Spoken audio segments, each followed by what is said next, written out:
Človeče, tieto kosti znamenajú celý dom Izraela. Oni, pravda, hovoria: suché sú naše kosti a zhynula naša nádej. Sme strátení.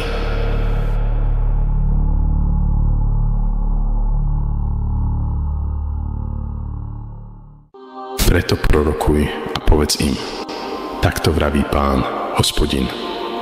Hľa, ja otvorím vaše hroby, vyvediem vás z nich ako svoj ľud a privediem na pôdu Izraela.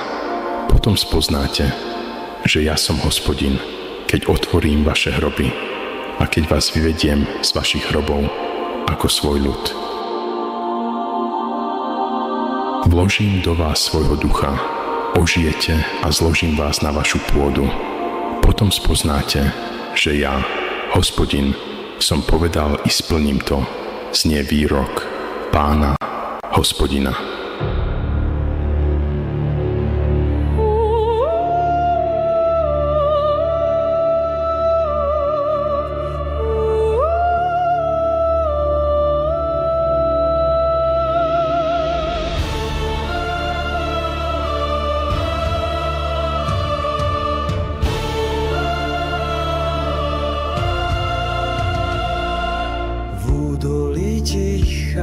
Kde len prach a tieň, ležali kosti bez dychu, bez mien.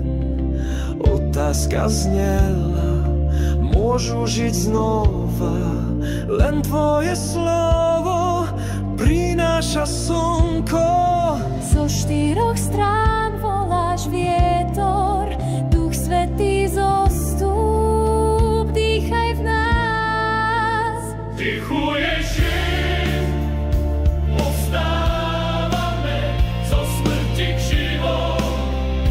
Tu kráčame, tvoje slovo, tvoj dých oživuje.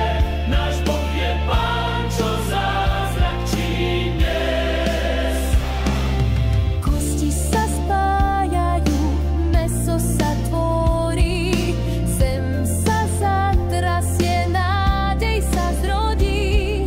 Tam, kde bol hrob, tam život vyrástol, tvoj duch nás dvihol, náš Boh svíťazí.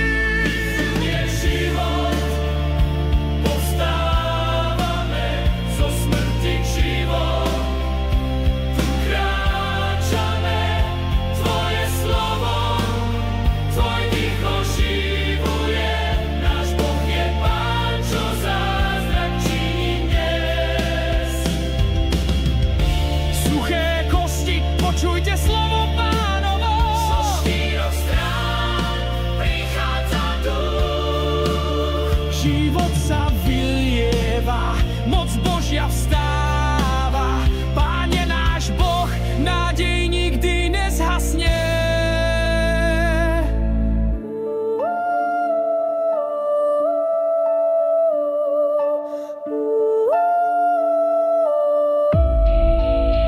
Dýchuje život, povstávame, tvoj duch je v nás, už neumierame, tvoje slovo na veky obstojí. Náš Boh je Pán, čo všetko obnoví.